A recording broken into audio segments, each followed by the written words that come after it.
Hi, everybody, and welcome back to the Wildcard Podcast. Episode 22, will still 16 recap. Gonna preview the Evergreen 8, talk a little D2 as well with G. And, a obliterated Super League top 15, G, to say the least. Obliterated top 10. We'll be talking about that. It's been a crazy round. Gee, what a crazy round we had. It was a quick round, very fast and furious. No room for error. Thoughts on the Soil 16, man? A lot of surprises, some better games than what the Timber 32 was for sure. I mean, definitely. We definitely had quite a few good matches in this one. Definitely some reasonable results. You still have a few hosings here and there, but what are you going to do about that?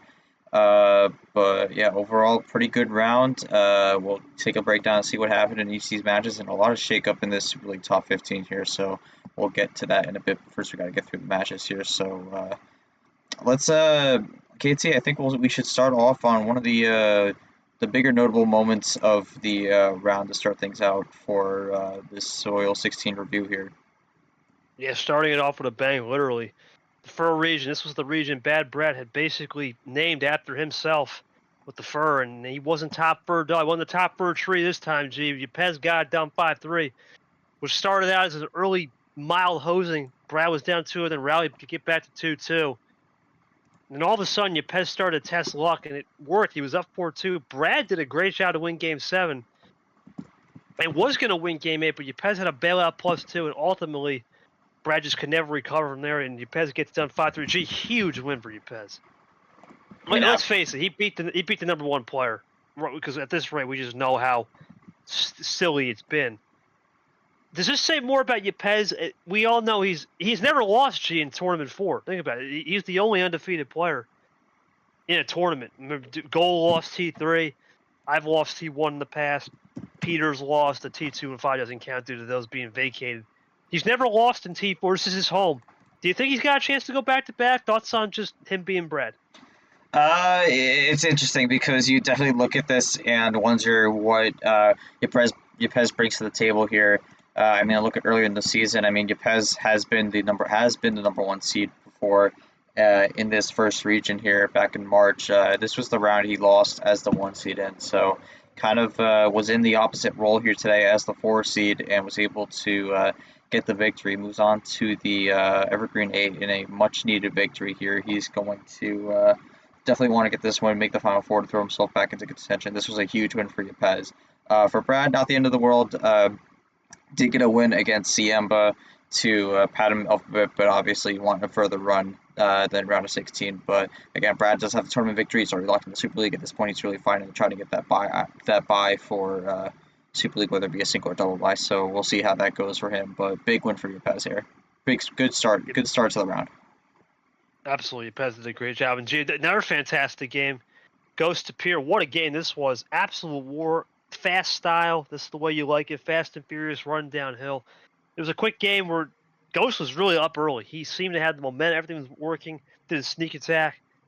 But Tapir just stuck with the grind. And I think that's the biggest thing I see in Tapir's game. We both said Tapir could upset Ghost, and it was a true upset.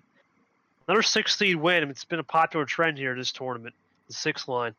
Talking about Tapir needed this one, another bubble player. I don't think this is going to affect Ghost. He had a good, despite the 2 wins being pretty lackluster for Payne and Brian, he did have 6 wins, or 7 wins entering that. I think he's pretty safe regardless. But your thoughts on Tapir with a big win?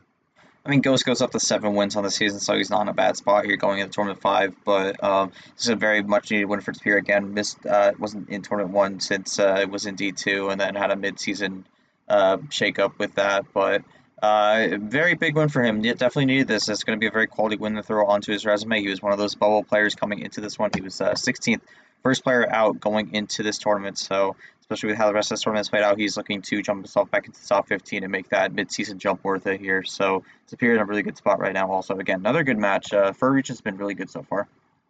Yeah, very good for a region so far. We move over to the Swamp, and this was a good match too, G. Even though I wasn't there for it, I did watch it on tape. How about Seth Lane? What a story, G. Lane Sanders. I mean, this guy was nowhere. Never forgetting, we got swept by DJ. Then he beat Clay. Then he beat Tapir. And now he's beating Seth Cole. He beat Monkey, who was in the top. A lot of big wins for Lane Sanders. He's done an incredible job. Seth, obviously, only has 6 wins, but a KT win to boot. I think he's going to take this one and say the wow, it's cost him at the end of the day, G. I think looking back at that game, from what I saw on tape, it just doesn't really wow. I think Seth's really good at saving them. You couldn't save him early, and that's what ultimately was enough for Lane to pull through. Your thoughts on Lane being he's not a guy that's in Super League contention in top 15 direct. I think it's going to be more of an eye test thing with him. But do you think he's back in the hunt? You think he's in the top 20 after being nowhere all season, just be grateful to be? I think that's what he said in his post game too. He's just grateful to be here.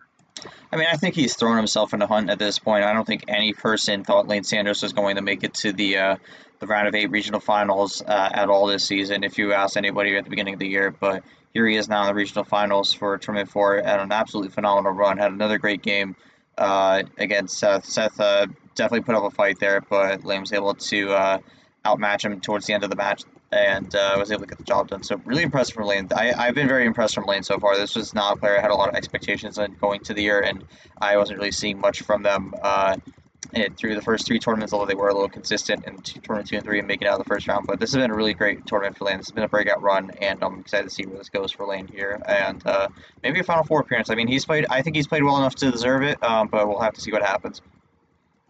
It would really be something for Lane Sanders. What a run he's had. Insane Lane is the new nickname for him. He's truly been insane. He's done a good job. And for Seth, like I said, not a big loss in the grand scheme of things. Good resume. He's in the top 15 for sure consideration. 6-win season, KT win. I think he's doing just fine. Gee, this is one of the more confusing matchups. JT, I don't even understand what that game 2 was. Was not here for that. From what I understand, he just trolled the fans and decided to give no ammo control after having a monster hand and just threw it out the window and never recovered. I'm not going to say this is the worst game of the round because there is one, I think, worse. But, man, what do you think about JT? Just inconsistent. For Eli, I think just capitalized on JT being JT. Inconsistent. Is that how you saw it? I think it's kind of that, and I also think Eli, there were some games there where he was able to kind of just reverse it and get the fortunes there, because I think the problem was, I think the home field, I think, was pretty strong for the most part in this series, and you could definitely see that with how the games played out in terms of length, but I think Turner just straight up blew it. Really absolutely had an opportunity to throw throws to at least 9 and just completely fumbled it. Again, it's just kind of wild because this is not really what Turner needs right now, because we don't really know if he's going to be in Tournament 5, so that was not the performance he needed for that one. But again, he just keeps on rolling with it, makes it back to the regional finals here, having somewhat of a similar run in some senses to March here, so it's going to see what happens here. Again, hasn't made it to the Final Four since April of last year, so going to have to be curious to see how that goes for him. It's going to be an interesting one, G. I think for Eli, he's got a good win here. He's got a Chomik win, right? Now he's got JT. Those guys were 5 and 6, if I'm not mistaken. He's built a good platform. I think he can start thinking about Super League now for sure. And now we go to the more desperate region. G, this was I'm not sure if we're going to break this siren. These might be 2 siren games. We started off with Bo Kev. This was not even a contest. Kev just got hosed. There's nothing even. Bow tie only sweeping the round. I think Kev was content to beat Yoshi on skill and then just got absolutely murdered. Congratulations to Bowtie. He starts this insane run. Nowhere near Super League contention. Really just playing spoiler out here. And now has a chance to go up against the next player, which we'll talk about a little later. What was your thoughts on this one, G? This was a true hosing. I got nothing here. Oh, man. I mean, again, you think about the buzzer there. I'm going to be honest, I really did think about this one. I wasn't sure whether this one would get it. I eventually decided not to, and that mainly came down to, I think, Game 2 being a pretty solid game, all things considered, which I think is one more game than what we saw in what my actual buzzer is going to be. But yeah, I mean, Kev made it to round 16 for the first time and completely blew it. Bowtie, continuing this phenomenal run, was on the relegation line coming into this tournament. Now is looking to make his first Final Four. So it's been quite the turnaround for Bowtie here. And we'll see if he can carry this forward into a Final Four run. I mean, for Bowtie, it's kind of insane to think about this, but there is a point. If we're in his career, G, he got swept by, I believe, Sanford at the beginning of the season. Now he does have a little history if he gets, and it's It's a little bit of a history. I'm not going to say it's a lot with Ypez, but it has to get there for sure. So we'll see how that one goes. Now, gee, this is a big one here. For Nam and Pat, I think I know where we're going. This was just terrible to watch, even after I wasn't there for it, but just terrible on the replay. I talked a little bit to Pack and Nam. Nam had 12 plus fours. What are you supposed to do? I feel for Pack. Gee, do the sound. Listen Yeah, to there you go. There you go. You kind of already knew it was coming, but yeah, this was not really a match. This was just watching you get dealt poker hands and either you fold or play it. And yeah, this was not very fun. Again, we've been talking about issues for the bot. This has been on prior episodes. This was unfortunately full display here on the split hands. So yeah, not a very fun match to watch. Matt got 2 wins in game 1, game 6, but besides that, just a whole lot of nothing. Game 4 was like, yeah, but I mean, still not really that great. It's just kind of how this goes. And I really don't have much to say here. It's unfortunate, and the Mac had a big run going, but it's unfortunately just how it goes sometimes. It is, and you look at, unfortunately, G, we talk about Nam, and we talked about his first Final Four run. I mean, at least it was validated that he had Chomik when looking back, and Eli, there's not a lot going for this run, and it's been his story all year. When he gets the runs, they're not the quad 1-2 fishes. He's getting the quad 3s and 4s, and it's almost like he has to get to a Final Four and hope someone's on the other side. That's just been his story. We'll see how it goes. Him and Bo will be interesting. And now, G, probably one of the game up. This probably was the game of the round. It seemed like early, but Tago was just cruising, right? He lost both his 100th games, his and Gold. That was the first ever series where both two players had a 100th game special. Yet somehow in game 9, Gold found a way to sporadically switch, and ultimately Tigers had the game 9 hand where he had 3 wilds, and it wasn't enough for Gold to recover. But what an effort from Gold to at least get it to 9 when he could have easily folded in game 6 or 7. Great shot for Gold to put it that far. For Tago, a close scare and probably one of the better games of the round. Maybe not the best game. Maybe that Ghost and Superior was good too, but co-best games of the round.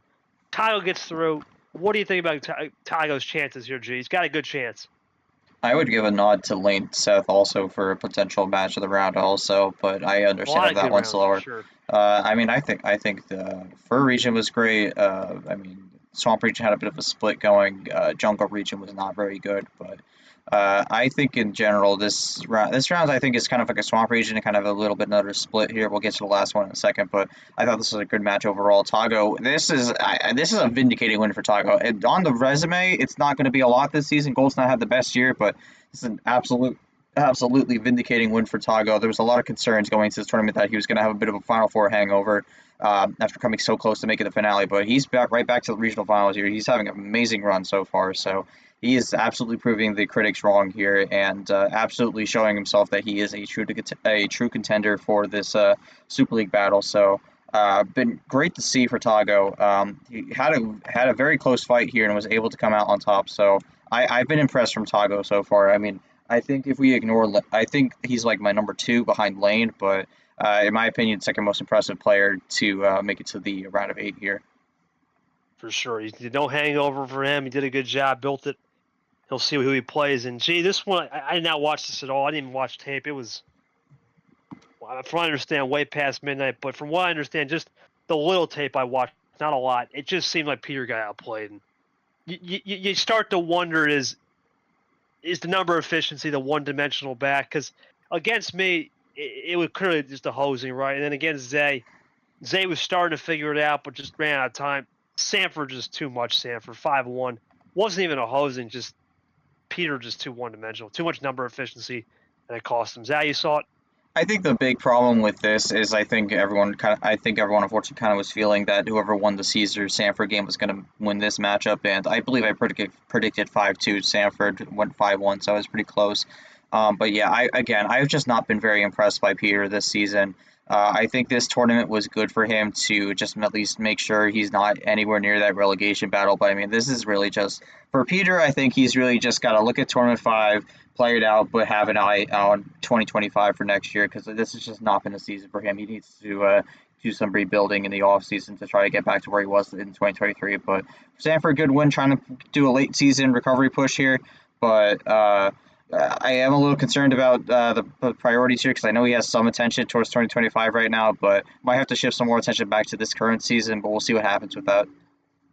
Yeah, we never know what will happen with the platform and the new bot. We'll see how it goes. But that's it for the Soil 16G. What's going on with some plans in D2? And we have the theme now, so you can explain that too for the fans. Do we have the theme? It's going to be the acoustic August. So again, got a little bit of a musical theme going. KT, of course. Again, this time, KT came in clutch with that one. Kind of had a little bit split in the themes. I was able to do the first two. KT did the last two here. So a good old split there. KT, if you want to go into any thoughts on how the acoustic August came to be and why specifically you thought of music for Tournament 4, because technically you could consider this also like the Tournament 5 in a way for D1, with this being the last regular season tournament before we go into the LCQ. But any thoughts on the acoustic August, how it came to be, and then I'll jump into a few different matchups and how they've gone so far. Is it acoustic or acoustic? But either way, whatever you say. It's probably acoustic. I probably mispronounced that, but All good. Yeah, it's fantastic. But yeah, I thought last beat, right? Last dance. We had a Masquerade. We had Airwave this year.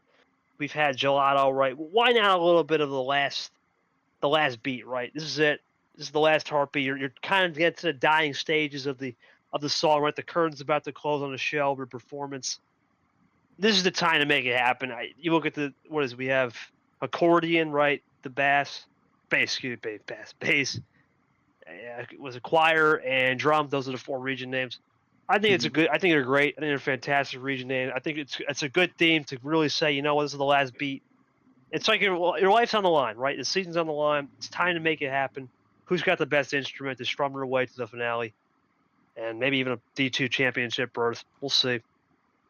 I think it's regarding the theme too, and other things I think about. I try to always make the themes relevant to the A. I think that's been a big thing this year. I really think we should keep February Flurry. I think that will almost be a tradition now. Make its own tradition down there. But the other 3 tournaments, right? Change it up. Have fun with it. Use the A's. Use the J's. Whatever you guys did for June. Now, will it change every year? Because, of course, everyone's on different time frames for sure. But I think this is a good theme. It's a good last kind of vibe with the old music beats running low. We'll see how it goes. It's going to be a good round. We're starting with the play-ins, so we'll see how fast we move on that for sure. And you can go into that. Yeah. Again, we're in the middle of the play-in round, kind of getting close to wrapping up. But I mean, this play-in has been really big for players because a lot of players' seasons on the line in these matchups. Remember, got to be a minimum of 2 non-DQ wins to be qualified for the LCQ. So a lot of players looking to either grab that LCQ spot or keep their season alive, and then find one more in the round of 32. I mean, we've seen a few big upsets. Emmy, who didn't really have a great tournament 3, had a huge upset over Rune. Rune really has been falling down the train a bit, and is going to have to figure it out here, depending on where they get placed. Although if I had to guess based off their resume, I think they might be stuck in the LCQ here, but we'll have to see how that goes. And then we had a few players who had there's unfortunately some players did have their seasons come to an end. I know Pox, you were pretty high on Pox. Unfortunately, could not get the job done. He only ends with 1 win and does not qualify. Guess had a rough season. He doesn't make it. There were a few people who we thought weren't going to respond, but then came in clutch there. I believe Nathan won, so he qualified. Ryan Reed won. Prince had an upset over Not Short. I mean, it's not been a great season for Short, but he does have the LCQ at least to try to turn it around. Jackson's season, I mean, oh my God, we could go into Jackson. He started as the number 1 seed in February, only got 1 win in the entire season, and his season's over. Kind of similar to what we see in Fitzy last year, but yeah, a little bit worse even. We had 5 rookies here. This was the biggest D2 tournament of the year. 53 players. I mean, next year we're easily going to hit 64. It's going to be similar numbers to what we have for D1. So that's kind of crazy how we built this up within the year. But yeah, I mean, in terms of the rookies, only 5 rookies. Only one of them has won, I believe. Unless I am missing something. I believe all of them have actually played. All of them except one have played, but one of the rookies, Gama, was able to win. They're a Polish player, so that's our first player from Poland in the league. So again, D2 has a lot of international diversity, so really great to see that. But KT, any thoughts on any of the matches you might have looked at for a bit? I know you don't dive into it as deeply as D1, but any thoughts on how the rounds played out so far, and any matchups you're looking forward to, with whether it's in the remaining play-ins or stuff that's already set for round 32? J Money, I think he lost, but he J Money, J Money was a rookie. Yeah, I'm gonna be curious to see what he does next year. Yeah, we'll see. You get the new bots. Well, I remember all these guys have to test the bots. We'll see him back for just off-season stuff. But look, at the end of that, I really wasn't too involved with it. I'm looking at the sheet here. It looks like there was some interesting games that happened. I'm looking at probably the big upset, I think, in my opinion, is Emmy over Rune. I'm not sure if you covered that one. That's a huge one. Yeah. A lot of people thought Rune for sure could have eaten. Now, is Rune safe for the LCQ? Rune is safe for the LCQ. Yeah, they have like 3 wins. So. Okay, that'll be good. That'll be interesting. I want to see what Emmy can do now. I'm really interested to see. Obviously, my preseason pick blew up in smoke and Geo. I don't even know what happened with him. Geo went. 3 players went 0-4. Unfortunately, he was unfortunately one of them. Another one, also Cody G. Man, Reem left right away. Cody G went down to D2 looking to build himself up. Just couldn't do it this year. Still looking for career win number 1. It's been very rough for Cody G. Never like to see it, but he's been trying. He came close a few times this year, but just couldn't quite get the job done. Cody Goforth he'll have to have a similar season with Peter. He has to think about rebuilding that. He's got to rebuild whatever strategy. It needs to be a full rebuild for Cody G. Anything else? I would say Pikachu's. I've always been high on Pikachu. They're very good. I think they'll be someone to watch. Nathan, we've talked about multiple times, just couldn't get their background. You don't got to worry about that. He's good. I'm not sure who he plays next round, but play Alex. That's going to be a good match. Oh boy, that's going to be a heated one. Heat check right there. Camaro. Yeah, we talk about him with scheduling. I think Reed retired. Yeah, unfortunately, he was another one of the 04 players. Yeah, it's unfortunate to see. Remaining matches, you got to look. There's 2 big names left. The first one, obviously, being Taslim for sure. That's a possible possible D2 championship threat. And the other one, G, has to be. I know it's a Cyan, but it's Cody Smart. Cody Smart's one of the most polarizing figures, if not the most polarizing figure in D2 at this rate. I want to see what he can do. We'll see. Those are the only 2 matches I think I'm really looking for. Ace should, barring something stupid, should win. And then I don't see much issues. I don't see much issues with Taslim. I'm not sure about Voil's Ryan C. Ryan C is such an unpredictable player. Who knows? Yeah, that one, if it does go on, that's going to be the truest playoff game in the entire play-in because both players are at 1 win here. So that is literally losers out, winners in. So. Yeah, that will be a fun one to watch for sure. But that's all I got. We'll see how it goes. I'm looking forward to seeing what happens, and we'll go from there for sure. All right, sounds good.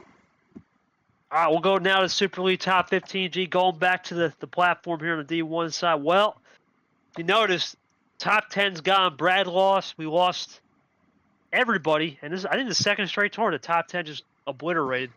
Now, Tago has a chance to make a big run. At this rate, I just cannot say Nam has made a big run. Now, with the quad 3-4 wins, he's going to have to win the tournament just to even consider maybe top 3. I think Superior Eli made a big stride, and then the big one has to be Ypez. Definitely. Let's face it, G. Ypez is just beating Drip, and he just beat the number 1 player in Brad. Let's face it.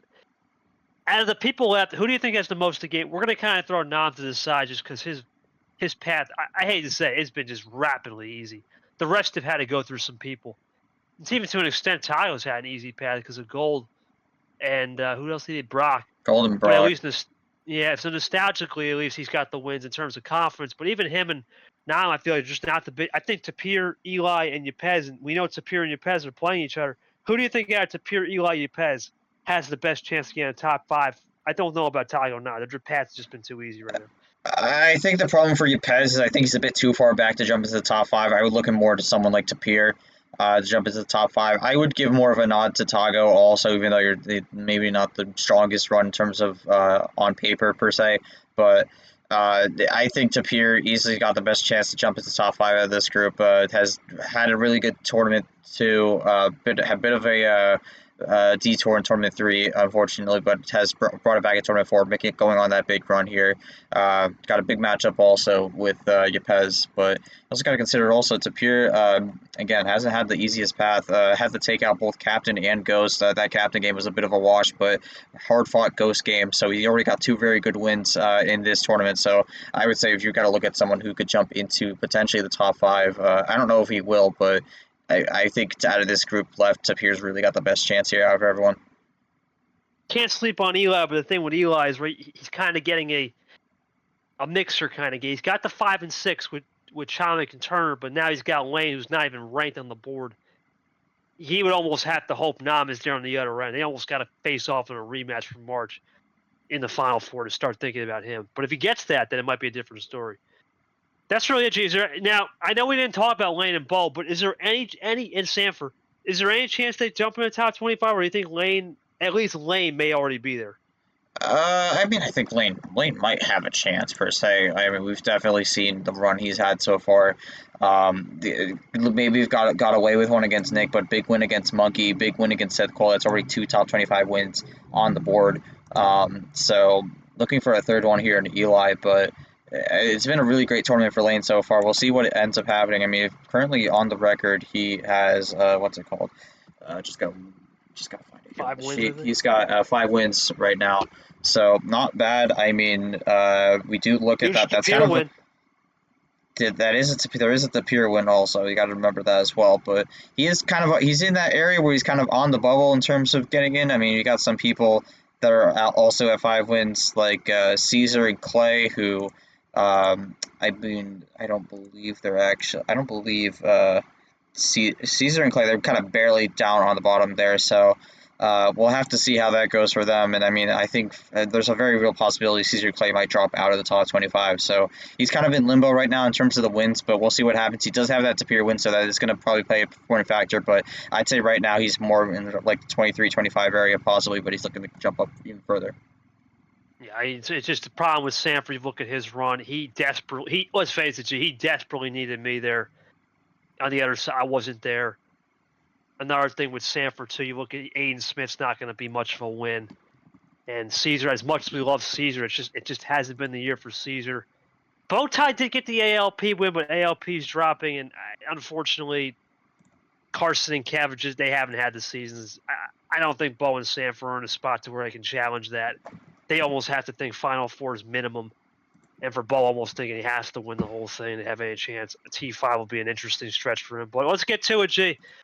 That's enough of Super League. We'll see how that one turns out in a couple weeks. We'll see. Now we'll go to the next round. Evergreen 8. We're going to go to a finale prediction, too, after the Evergreen 8. Who's going to win the whole thing? We'll start it off, G. Big match. Probably one of the 2 matches of the round I'm looking forward to personally. Yepes Tapir. Yepes undefeated in this tournament. T4 Conference and Regional. He's yet to lose. I believe he's a perfect, what is it now, 8-0. Tapir, we've talked about him being the unicorn all season, right? He's just been special. He's done a great job to build a lot of not just platforms, but a lot of his style had to be readapted to D1.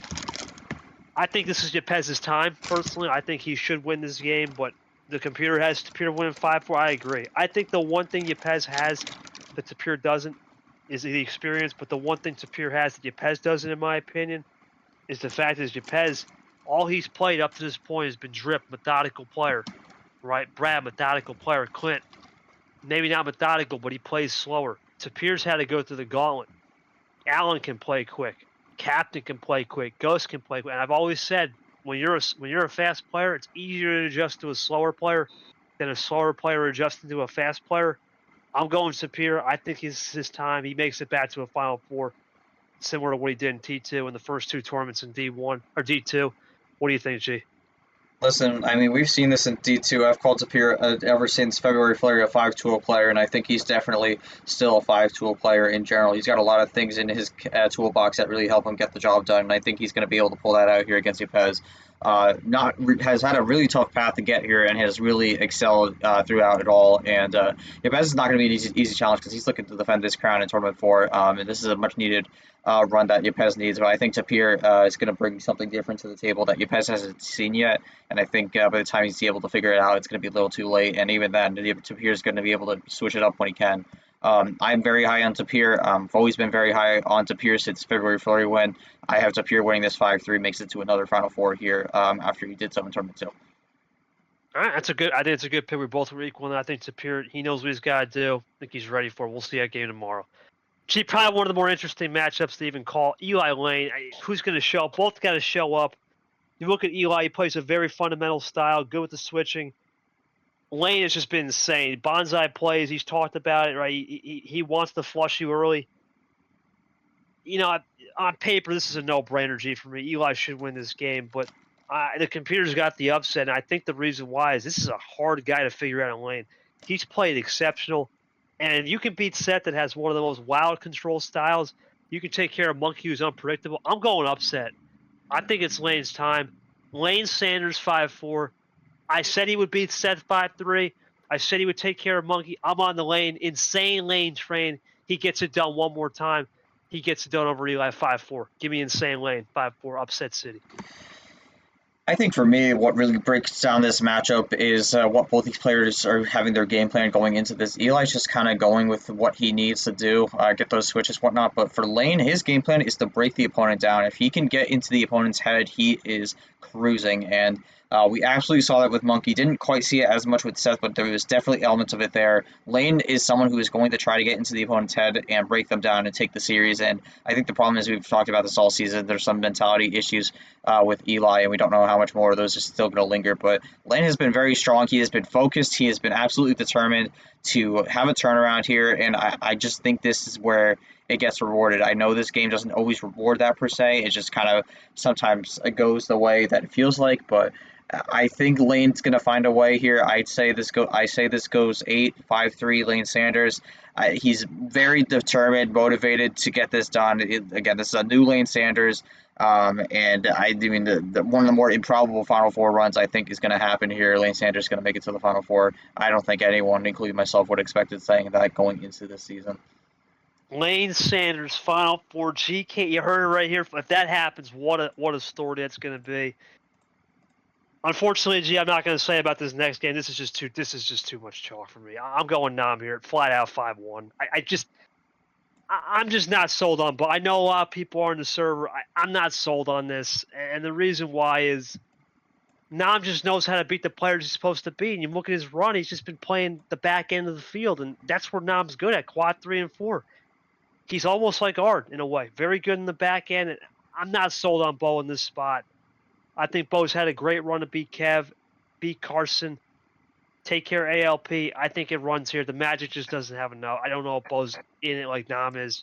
Give me Nam 5-1. This is probably the game I could just call as a one issue. I hope it's closer, but I can't see it, G. Nam just plays too exceptionally quick. Bo's going to get caught up in a moment. What do you think? I unfortunately agree. I think the way this tournament has gone for Nam, I think you definitely ask about whether the mentality's back. I think some of the mentality's back, but I really think the thing that's been really helping him this tournament is he's just been part of these hosing games and he's on the favorable side. And it's just we saw it with Clay, we saw it at the end of H, and we saw it through most of the Mac Johnson game. It's just continued, and I feel like that's not going to stop here. And even if it comes down to it, just a matter of playing the cards, I feel like you said it like Q4, Q3. Nom's just kind of running with that. So I have Nom winning 5-2 here. I don't really know how this is going to get dished out per se, but I do think Nom's going to get a more favorable draw. I think for Nom, really, this is just about he needs to find something here. If he makes this Final Four, he's going to get a good opponent no matter what. He needs to win that game desperately. Otherwise, I feel like with this Final Four run, he probably will make Super League, barring a horrific collapse. But I think the real question turns into how much of a contender is he really when it comes to this, because you could make Super League, but then you could also just be in Super League, and it's like you're just kind of there, not really contender. And I feel like that's a spot where Nam could potentially be in right now, especially with the new bot likely going to debut there, which I unfortunately do think some people are going to get very exposed with that new bot. So we'll see if he can figure it out here, get the job done. But I have Nam winning 5-2. I unfortunately think the run for Bowtie ends. Really good run though, all things considered. Oh yeah, having tournament fours, he seems to find something, but. We'll see if he can make the big upset, but I unfortunately think the run ends here. Yeah, Bowtie back-to-back years T4. It's his It's been good for him. Now, this is probably the one match. This is a hard one to call. Tago Sanford. This is for the Masters class. Winner gets the class. We didn't even mention it. Eli's already won veteran. We'll see what happens with Bo and Lane. I think Lane should win the sophomore class just because of the way it's set up. Noms and I believe Tapir in for rookies. Legends already Pez locked. This is for men. This is the only class-on-class battle. And I remember my history. JT and Sanford were in that for March. It was a Master on Masters crime. Yep. And it was Ultimate JT. I really want to pick Sanford bad. I really do. And the reason why is I think he's been here before. He's built enough. CPU hasn't won in 5-4. I'm going to go with him this time. I think the experience weighs. Remember, he made the final in T4 last year against Chipez. I'm going to say we get at least one of those guys in to a Final Four from last year. I'm going to go Sanford. I didn't go with you. I'm going to go Sanford. I'm going to split it right here. Tago is now going to play his hardest opponent today. I know Vertigo was tough, and Vertigo started to do that sporadic switching where I think Sanford can just catch on to that and not go crazy light switch, and it's working. Sanford builds to the platform. He needs to win more. Tago's pretty safe. I'm going Sanford 5-4 upset right here. What do you got, G? That's actually where I kind of disagree with you here. I think this is a very important game for Tago. I think he's really trying to prove himself here as someone who not only to lock himself into Super League, but as someone who really could be a contender to go the distance. We've already gotten rid of the potential hangover from the Final Four in May, and I think Tago is really going to be motivated to try to make back-to-back Final Fours here. He wants to really make it to that finale, get that tournament win, because he felt like he definitely could have got the job done last tournament. Came up so close, but just couldn't quite get the job done.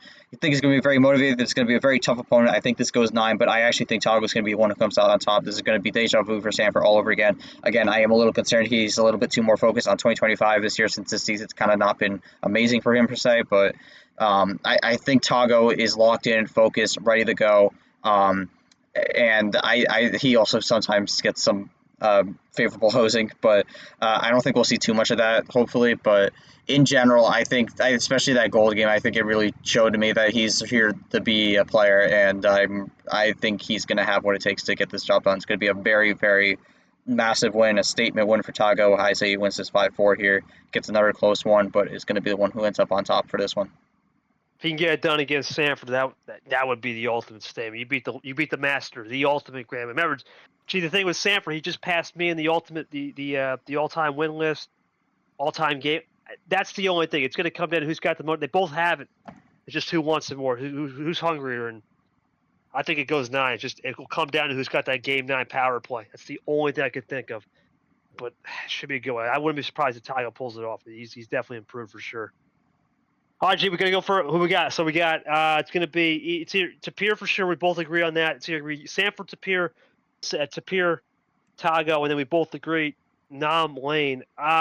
Who do you got in the winner? Who do you think wins it all?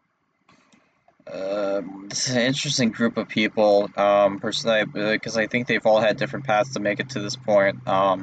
Kind of tough to pick a winner per se, but I mean, you look at how this has all gone down, and I think this really comes down to who has the experience in the Final Four, who's determined to get the tournament win, not just a good run, but to get that tournament victory. And I think at the end of it, when you look at all the factors, I think that really circles only to one person. I think that's going to be Christian Tago. I actually think Tago is going to win this whole thing. I've been impressed by him. He's, again, behind Lane Sanders, he's my second most impressive player that's made it to this point, in my opinion. He's had a mindset, determination. He's been practicing a lot, putting in the work to get the job done, because I don't think he was usually in this spot before. I mean, last season was definitely not a great year for him, but he's turned it around this year, had a really great May, came up so close, was disappointed, wanted to make it back to that spot to get redemption, to make it into the finale. I think he's going to do that, and I think this time he makes the finale, gets the job done. I have Tago winning this whole thing as the 1 seed, so that would be the second time a 1 seed wins this year, which is kind of crazy because they didn't really have that last year. Yeah, it didn't happen. Gee, I really want to pick Lane so bad. I really do. I kind of did too, but I think the inexperience in the Final Four is going to cost him. Yeah, that's the problem, and the problem is if unless Bowtie's on the other side, right, which I just don't see. I think the inexperience in the Final Four, Nam has it. I say we get history, G, but a different type of history. Give me Tapir. He'll become the first ever player to win D2 tournament and D1 tournament. Probably the only guy that ever will do it. This is his last chance. I don't think Tapir's going to be ready for T5. No offense. I think he's giving all the effort into this run, and if he wins it here, T5 won't even matter. History's made. I'm going Tapir, the boss. Even though he's not my boss in this league, but he's a boss in another league. I think he pulls it off. It's the story. The writing is on the wall for him, man. To do it where he's been to a final where he lost, he got a P3. Ironically, he beat Tago. Crazily enough, I'm pretty sure in that run. So he knows how to play Tago's strats. If Tago gets there, I think he's. I honestly think he would beat Sanford regardless. I just don't know if Sanford would have enough for Tapir. And if you look at the other side, if Eli loses to Lane and Nam just beats up on Lane, I don't think Nam's ready for a final appearance. He's too. He's got the final force. He's got the hosing where he lost to me. I think Tapir's got the 5-2 package. I'm going history. Records are meant to be broken. Either way, a record's going to be broken, right? We got another 1 seed win, which we hadn't even seen at all, where we actually have Tapir pulling it off in D1 too. I'm surprised she didn't pick Tapir. I thought she'd be thinking about that, but I'm going with Tapir with the history. D1 2 at the same time gets a win. That'd be crazy. All right, G. Well, that's it. The episode's short. We're kind of getting low. We're not going to have any episode, obviously, for the next 3 rounds. We just recap at the end of the show. I mean, this has been a good tournament, G. Obviously, for the fans, just to kind of update, we are planning on using. We did have a league night. I think, we did have a league night. We did record the last episode. We were going to have a league night. We were going to tell you what was going to happen with that. We are using the new bot for the next tournament, provided everyone tests. There's only 3 people left. I believe it's Brian, Drip, and Payne. Payne is this weekend. Brian is looking to be this. Drip, I have no idea. We're trying to get with him. We should have it soon. Last thing to note on, G, what are you expecting in T5 with the new bot? It won't be the full version. Card history is going to be off. There won't be 4 commands. It looks like it's just going to be 2. Custom cards will exist. Your thoughts I know a lot of people are going to turn to, Grim might be the favorite, but Nah. it's hard. It's not the full version, though. It's not the full version of the bot. That's the one kicker. I'm going to make one quick comment here on this one. I know some people might jump, Grimm's going to be fair. In my opinion, I think Grimm's great and helpful and whatnot. I don't think he's one of the players who I would see currently who can make a Final Four, per se. I could see him having a good run in Tournament 5, but in terms of making a Final Four, I just don't think it's really in the cards this season. He's going to have to look at next year to try to get a run for that, but I think that's kind of what the focus is, especially with all the stuff he has going on with projects. But besides that, it's going to be interesting to see how that turns out. Again, a lot of discussion going on that. We are getting people tested, so might have the bot come in a little earlier than we anticipated, but that's kind of what happens when the old bot decides it doesn't want to cooperate with us. So gonna be curious to see how this all plays out, but definitely going to be an interesting tournament to watch out for sure. It's going to be, again, limited bot, won't have everything if that's what the plan's going to be, but going to be interesting to see how that turns out. Maybe could give a potential slight preview on next season, but we'll have to see how this goes in general. But very excited to see how that goes, and we'll probably have an announcement about that soon.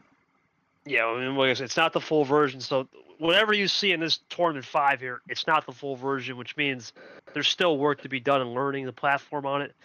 We've never done it in tournament mode. Now, for Super League, the plan is we are having the full version, but it's Super League. There's only 15 guys plus a D2 champ. Right, so that's not the full field. You really won't know until 2025 when we drop the gate in February. Then we'll start to know, okay, who's got it, who doesn't. I think, look, I'm not going to handicap the field. The CPU's already done a little bit of that. With it not being the full version, it's being very similar to this current bot. You have to look at the people that have been at the contender. I think the one outlier will be Caesar.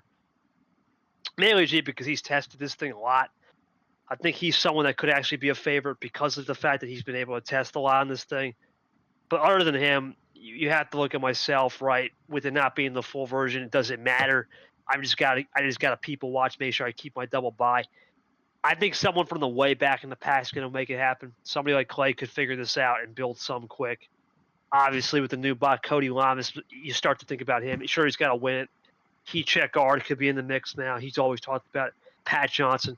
There's a lot of people that could be in the mix. But the problem is it's only one tournament. It's not the full version. Who can handle it the best? It's a crapshoot. I don't really know who the favorite is.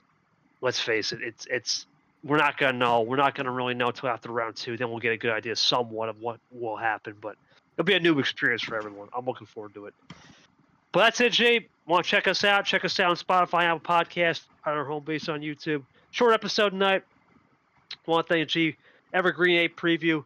was nice. It's nice to get back in the saddle. 22 episodes down, G. A couple special podcasts are coming this month, G. We have obviously the T5 announcement, right, with the bot. We'll have a little bit on that. We'll have I'm probably Grim. not going to be I'm probably not going to be in the one where it's the interview because that's probably going to be MGR, you and Yep, Cody. Lamas, I think, right? Yeah, that's going to be the special one. So that's going to be the full breakdown. Before we do the T5, we're going to have a special breakdown with Grim. We're going to go over everything. It's probably going to be a 2-hour show. There's a lot to break down with this bot. There's a lot to cover. How his story came about. I know G and I are working on a special episode. We do wish some of the best. We also want to make a quick shout. I know he's having a rough time, and we wish Fitzy the best, man. I know Seth shouted him out, Wayne. Everybody did in the server last night. It's tough to see. We wish him the best. We want to end the show on just any Fitzy memory, man. We do wish him to get back to 100%. We know he's confirmed when he gets back he'll be in the relegation tournament, but that's about it, really. Yeah, we're gonna have to see what happens with Fitzy, but I mean, it's kind of been a rough few couple of months. Obviously, hope he gets better. I know everyone. I know for newer players, they don't really understand the history per se, but definitely is a legend in the game, at least on this side of the fence. Really has been someone who has a lot of historical legacy in it, and is one of the more fun characters in the league. Very nice person when it comes down to the thick of it, but yeah, it's unfortunate to see how it all happens, and we wish him the best. Hopefully, he can make a swift recovery with that soon. But yeah, obviously, mental health is probably the top priority. So, gonna hope that he ends up feeling better in the next couple of weeks, maybe hopefully the next couple of days. But obviously, a serious thing. So trying to be a little more, just trying to hope for the best. But yeah, hope for the best for Fitzy. I know a lot of players in the league have already expressed their comments of support for Fitzy, and league is standing with Fitzy. But we'll see how this all turns out for him, and hopefully everything ends up being okay. I'll never forget that game. I know it was a sweep. It was one of the greatest sweeps of all time. You and him back in March. That was a masterpiece. No +4s, no +2s for at least 30 minutes in that one game. I mean, the +4s, +2s that happened were more or less just like, okay, well, we have so many cards. Here's some more cards, but yeah, it was class. It was just insane. That was just peak Fitzwater. That and the fact that he used to win I think he won 5 tournaments in a row back in the day. It was insane, and I don't think we'll ever get. I don't think anyone can ever get to that level. This league is just so damn good. But the fact that we could see him winning a game again would be just nice, and it'd be a popular victory the next time he gets that W. But I want to thank everyone for tuning in. Thank you for taking time out of your night to watch this show. We'll have this show out tomorrow at 10 a.m. the usual. And for all of us here, thank you so much for tuning into the league. For G and myself, it's been a pleasure. We'll see you back with the final recap of the tournament from Evergreen to I believe it's the last, I think it's just called July Jungle Finale. I don't think there's any special name. So We'll see the July Jungle Finale. Should be a fun one. Have a good one. We'll see you around. Peace.